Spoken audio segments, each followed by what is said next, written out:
Mına bu жерде эжем экөөбүз канча жылдан бери өзүбүз баттак кечип, мына азыр да баттак кечип келдик. Азыр деген 2022 жыл. Балдардын сабакка барганы, өзүбүздүн мисалы ооруп калсак, мисалы ол көчөгө чыга албайбыз баттактан. Сөзсүз көлөч кийиш керек, же салафан кийиш керек. Атыңыз ким эле? Гүлмира. Гүлмира эже, азыр экөөбүз ошол Баткак көчөгө чогуу барып көрүп коелу.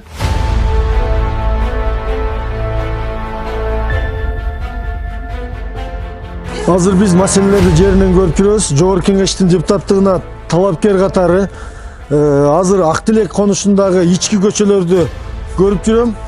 Бул жерде жолдор аябай талкаланган. Дээрлик 30 жылдан бери мына ушундай көчөдө жашап атат. Биздин жашоочуларыбыз жашап аткан экен.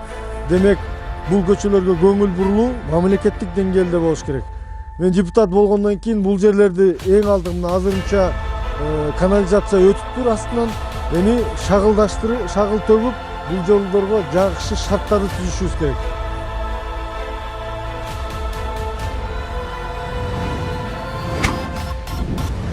Убадага бек, ишке так. Шайлообек Атазов.